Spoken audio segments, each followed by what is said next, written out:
Praise the lord. హల్లెలూయా. ప్రభునందు ప్రియ దేవుని జనాంగమా, మన ప్రభువును రక్షకుడైన యేసయ్య పరిశుద్ధ నామములో మీకు శుభములు తెలియజేయుచున్నాను. ప్రతి ఉదయం దేవుని తన ఆధ్యాత్మిక కార్యక్రమానికి మిమ్మలను ప్రేమతో ఆహ్వానిస్తూ ఉన్నాను. నేటి వాక్య ధ్యానముగా సామెతల గ్రంథము 10వ అధ్యాయము 1వ వచనాన్ని చదువుకొని ధ్యానం చేసుకుందాం. జ్ఞానము గల కుమారుడు తండ్రిని సంతోషపరచును, బుద్ధి లేని కుమారుడు తన తల్లికి దుఃఖము పుట్టించును.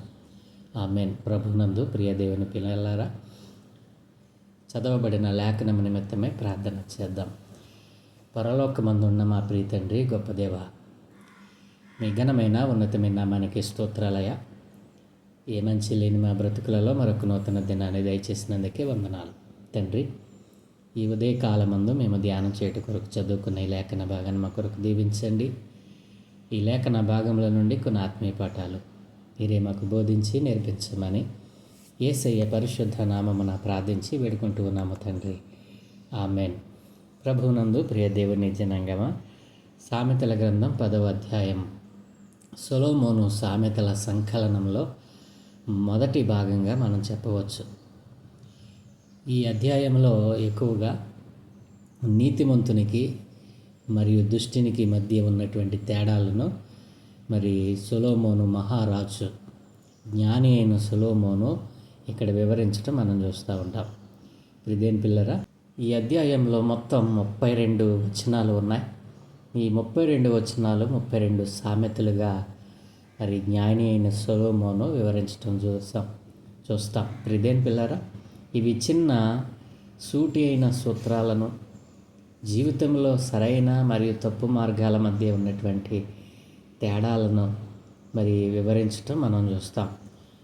ఈ 32 సామెతలు, 32 వచనాలు, 32 సామెతల కింద జ్ఞాని అయిన సొలొమోను మహారాజు మరి ఇక్కడ పొందుపరచడం మనం చూస్తూ ఉంటాం. ఈ యొక్క అధ్యాయంలో మనం చూస్తే మరి కొన్ని అంశాలు మనకు కనబడతాయి. అవి చాలా కీలకమైనటువంటివి. అవేమిటంటే, ఒకటి మనం చూస్తే నీతి మరియు దుష్టత్వం, రెండవది శ్రద్ధ మరియు సోమరితనం, మూడవది మాటల శక్తి, నాలుగవది జ్ఞానము మరియు మూర్ఖత్వం.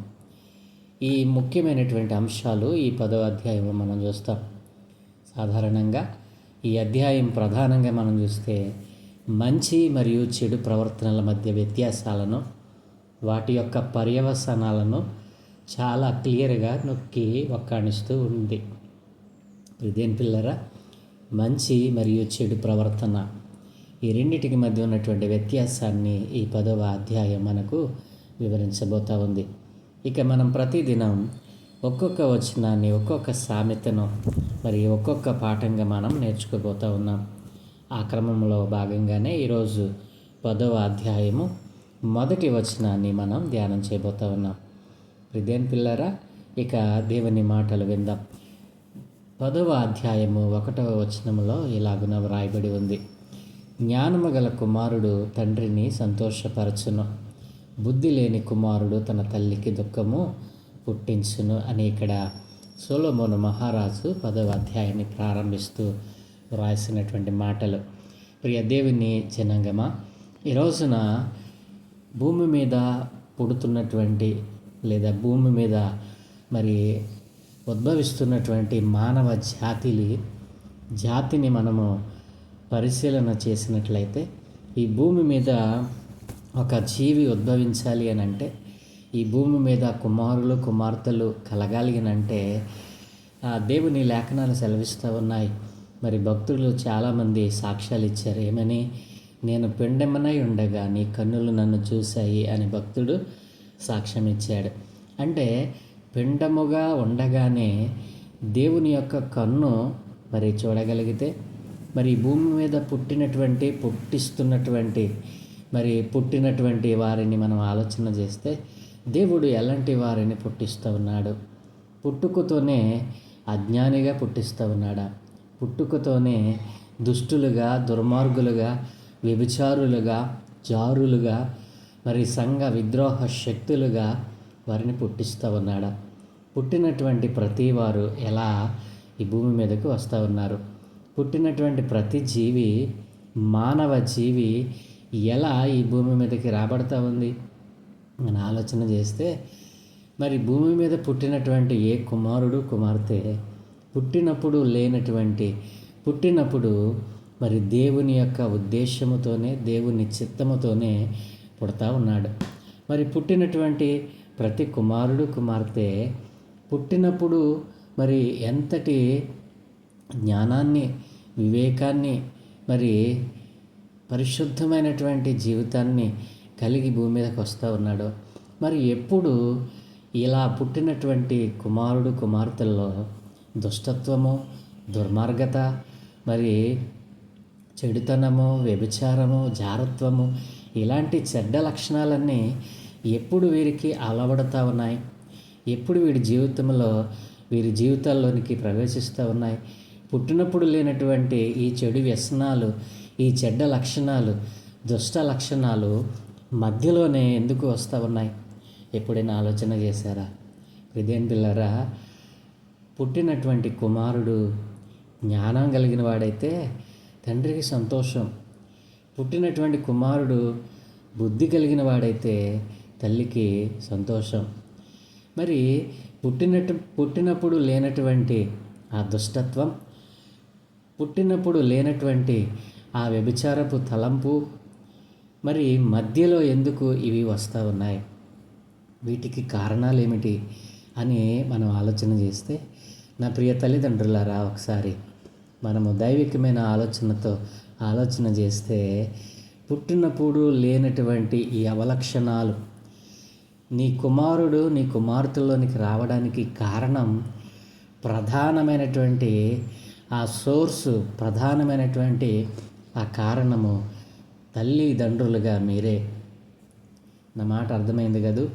నా ప్రియ తల్లిదండ్రులారా, ఒకవేళ మీకు బాధ కలిగినా దేవుని వాక్యం సెలవిస్తూ ఉంది.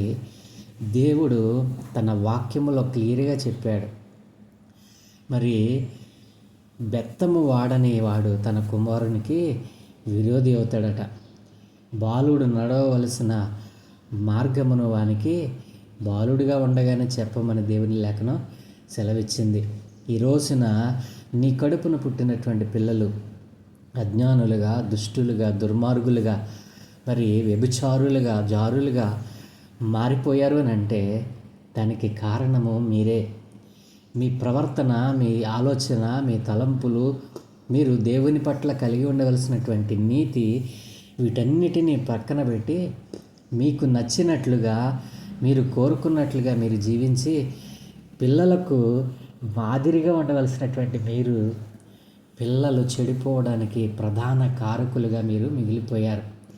ప్రియమైన పిల్లలారా, పుట్టినప్పుడు లేనటువంటి అజ్ఞానం, పుట్టినప్పుడు లేనటువంటి ఆ క్రూరమైన మనస్సు, ఎదుటివారిని గాయపరచాలని, ఎదుటివారిని చంపాలని, ఎదుటివారిని దూషించాలని, ఎదుటివారిది లాక్కోవాలనేటువంటి ఈ చెడ్డ తలంపులన్నీ ఎక్కడ నుండి వచ్చాయో తెలుసా? నీ ప్రవర్తన, నీ క్రియలు సరిగా లేకనే. నీ పెంపకము, నీవు పెంచితే సరిపోతుందా? పిల్లలను పెంచటం దైవికమైన భక్తిలో వారిని పెంచమని దేవుని వాక్యం సెలవిచ్చింది.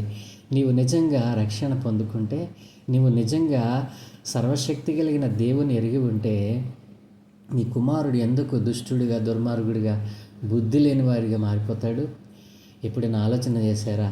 నా ప్రియ తల్లిదండ్రులారా, ఆలోచన చేయండి. పుట్టినప్పుడు లేనటువంటి ఆ మూర్ఖత్వం నీ కుమారుల్లో, కుమార్తెలు ఎందుకు మధ్యలో వచ్చింది అని అంటే, నీ క్రియలు నీతి గలవి కావటం చేతనే. నీ క్రియలు నీతి గలవి కాని కారణం చేత నీ కుమారుడు నీతి తప్పి బ్రతుకుతూ ఉన్నాడు. నీ క్రియలు మరి మంచివి కాని కారణం చేతనే నీ కుమార్తె మరి నీతి తప్పి ప్రవర్తిస్తూ ఉంది. దేవుని పిల్లలారా, తల్లిదండ్రులారా, ఆలోచన చేశారా? మధ్యలోనే ఇవి వారికి సంక్రమిస్తూ ఉండగా, వాటికి ప్రధాన వాహకాలుగా మీరై ఉండగా, ఇప్పుడైనను నీ కుమారుని, కుమార్తెని కోసం, చెడి పడిపోయినటువంటి నీ పిల్లల కోసం నీవు నడుం కట్టుకుంటావా? ప్రియమైన పిల్లరా, దేవుని యొక్క లేఖనాలు ఎన్నో మిమ్మల్ని హెచ్చరించాయి. పిల్లలను కంటమే కాదు, వారిని దేవుని యొక్క ఆత్మీయమైనటువంటి భక్తిలో, భయభక్తులలో పెంచాలి. దేవుని జ్ఞానంలో పెంచాలి. ఆ జ్ఞానం ఎక్కడ లభ్యమవుతుందో మొదట నీవు పొందుకొని ఉండాలి. నీవు పొందుకుని ఉంటే దానిని నీ కుమారులు, కుమార్తెలకు అందించగలుగుతావు. నా ప్రియ తల్లిదండ్రులారా, జ్ఞానము గల కుమారుడు తండ్రిని సంతోషపరుస్తాడు. ఎప్పుడు తండ్రి జ్ఞానం గలవాడైతే కుమారుడు జ్ఞానం గలవాడు అవుతాడు. ఒకవేళ తండ్రి జ్ఞానవంతుడై కుమారుడు బుద్ధిహీనుడిగా మారితే, జ్ఞానవంతుడైన తండ్రి తన కుమారుని ఏదో ఒక రోజున తప్పకుండా జ్ఞానవంతునిగా చేయగలగటానికి దేవుని సహాయం పొందుకుంటాడు. ఒకవేళ తండ్రి అజ్ఞానిగా బ్రతికితే ఆ కుమారుడు మరింత అజ్ఞానంలోనికి, దుష్టత్వంలోనికి నెట్టవేయబడతాడు కదూ. కాబట్టి ప్రియ తల్లిదండ్రులారా, నీ కుమారుని వలన నీవు సంతోషించాలి అని అంటే మొదట దేవుని యొక్క జ్ఞానాన్ని, దేవుని ఉపదేశాన్ని, దేవుడంటే భయభక్తులు నీవు కలిగి ఉండాలి. నీ క్రియలే నిన్ను చూసి నీ కుమారులు, కుమార్తెలు దానిని మరి పొందుకుంటారు. నీ క్రియలే సరిగా లేకపోతే నీ కుమార్తె దారి తప్పడానికి ప్రధాన కారణం నీవే కదూ. నీ కుమార్తె నిన్ను లెక్క చేయకపోవడానికి కారణం ఏమిటి? నీ కుమార్తె పుట్టినప్పుడు అజ్ఞానిగా దేవుడు పుట్టించలేదు. అజ్ఞానిగా దేవుడి లోకంలో ఎవరిని పుట్టించలేదు. ఈ లోకంలో ప్రతి వారిని ఆయన జ్ఞానముతో, ఆయన యొక్క వివేకముతో, మరి దేవుడు అన్నాడు కదా, బుద్ధి జ్ఞాన సర్వ సంపదలు నాయందే గుప్తములై ఉన్నాయి అన్నాడు దేవుడు. అలాంటి జ్ఞానవంతుడైన దేవుడు, సర్వసంపదలు కలిగిన దేవుడు ఎవరిని భేదవానిగా పుట్టించాడండి. నా ప్రియదేవుని పిల్లరా, తల్లిదండ్రులు ఆలోచన చేశారా? నీ కుమారుడు, నీ కుమార్తె నా మాట వినటం లేదయ్యా, మమ్మల్ని పట్టించుకోవటం లేదయ్యా, దానికి కారణం నువ్వే. కాబట్టి జ్ఞానం గల కుమారుడు, కుమార్తెలు తయారవ్వాలంటే మొదట తల్లిదండ్రులు ఆ దేవుని జ్ఞానాన్ని, ఆత్మీయ జ్ఞానాన్ని మీరు పొందుకోవాలి. ఆత్మీయ జ్ఞానం నీకే లేకపోతే నీ కుమారుడు, కుమార్తెకి ఎలా వస్తుంది? నీవే లోక సంబంధమైన జ్ఞానంతో మరి నీకున్న ధనాన్ని చూసి, నీకున్న పలుకుబడిని చూసి, నీకున్న ఆస్తిపాస్తులను చూసి నీవు హెచ్చు మీరిపోయి దేవుని యొక్క మరి ఉద్దేశాన్ని, దేవుని చిత్తాన్ని పక్కన పెట్టేశావు. అందుకే నీ కుమారుడు వ్యభిచారుడుగా, జారుడుగా, దుష్టుడుగా, దుర్మార్గుడుగా, మూర్ఖుడిగా మారిపోతావన్నాడు. నా ప్రియ తల్లిదండ్రులారా, నీ కుమారుని చూసి నువ్వు సంతోషించాలనంటే, నీ కుమార్తెను చూసి నువ్వు సంతోషించాలనంటే మొదట నీవు దేవుని జ్ఞానాన్ని పొందుకోవాలి. పుట్టినప్పుడు లేనటువంటి ఆ జ్ఞానం మధ్యలోనే ఎందుకు వస్తుందో తెలుసా? నీ వలనే. ప్రియ తల్లిదండ్రులారా, ఈ రోజున ఈ మాటలు ఒకవేళ మీకు బాధ కలిగించి ఉండవచ్చు. అయినా పర్వాలేదు, ఇప్పుడైనా మీరు జ్ఞానము తెచ్చుకొని, బుద్ధి తెచ్చుకొని, నీతి తప్పిన మరి క్రమం తప్పిన నీ కుటుంబాన్ని, నీ పిల్లలను దారిలో పెడతావనే దేవుడి మాటలు నీతో మాట్లాడుతున్నాడేమో. నా ప్రియ తల్లిదండ్రులారా, ఒకసారి ఆలోచన చేయండి. జ్ఞానము గల కుమారుడు తన తండ్రిని సంతోషపరుస్తాడు. బుద్ధి లేని కుమారుడు తన తల్లికి దుఃఖము పుట్టిస్తాడు. బుద్ధిహీనత ఎంత ప్రమాదమైనదండి. మరి అజ్ఞానము దేవుని యొక్క న్యాయ విధులను తప్పేటట్లుగా చేస్తుంది. దేవుని నీతి మార్గముల నుండి మరి వెడలిపోయేటట్లుగా చేస్తుంది. అజ్ఞానముతో ఒకవేళ తల్లిదండ్రులారా మీరున్నారా? దేవుని జ్ఞానాన్ని కోల్పోయి ఉన్నారా? దేవుడు ఇప్పుడైనాను మీరు జ్ఞానం తెచ్చుకోమని దేవుని యొక్క వాక్యం సెలవిస్తూ ఉంది. ఇదేం పిల్లరా, తల్లిదండ్రులారా, ఆలోచన చేయండి.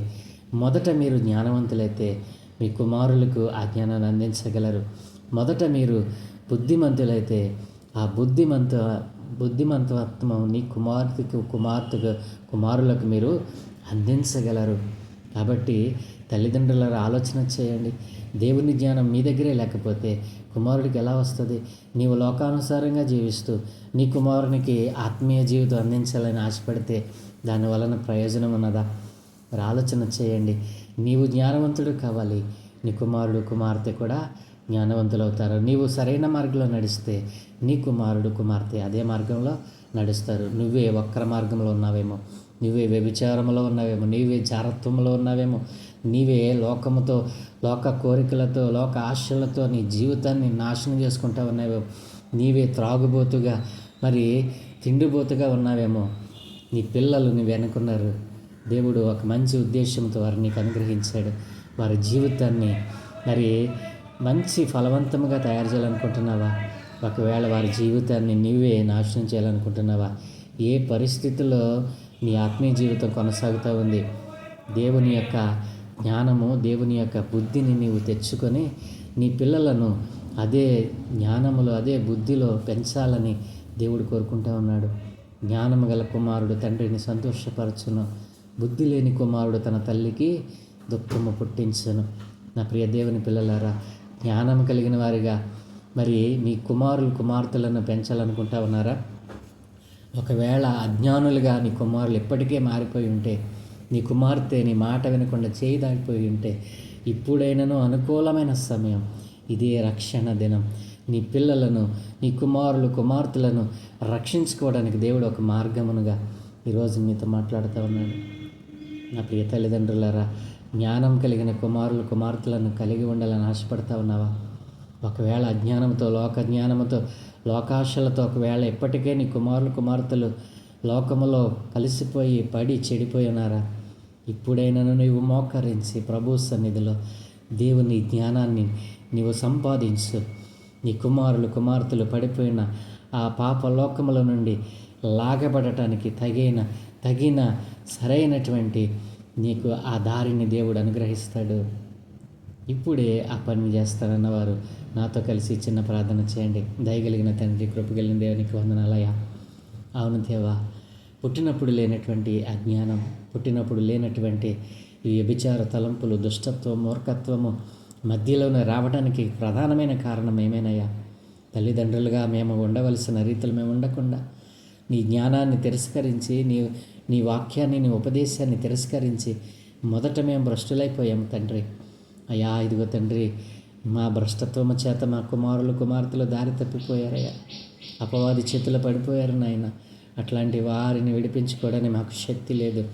నీ వాక్యమైన శక్తి చేత, నీ జ్ఞానము చేత, నీ వివేచన చేత నాయన మమ్మల్ని మేము మరలా కట్టుకొని మాకు సహాయం చేయమని అయ్యా, మా పాపలోకముల పడిపోయిన మా బిడ్డలను, మా కుమార్తెలను రక్షించుకోవడానికి తగిన ఉపాయమును మీరే అనుగ్రహించమని ఎందరైతే తల్లిదండ్రులు ఈ రోజున అడుగుతూ ఉన్నారో, నా ప్రియ తండ్రి, ప్రతి కుమారుని కుమార్తెను, ప్రతి తల్లి తండ్రిని మీ పాదాలు చెందక తెస్తూ ఉన్నాను అయ్యా. వారు నీ జ్ఞానమును పొందుకొని నాయనా, వారికి ఇచ్చిన బహుమానముల చేత వారు ఆనందించేవారిగా, సంతోషించేవారిగా మార్చమని ఎందరైతే తల్లిదండ్రులు ఈ రోజున తమ కుమారులు కుమార్తెల కోసం ప్రార్థించనై ఉన్నారో, వారిని సరైన మార్గంలో నడిపించాలి.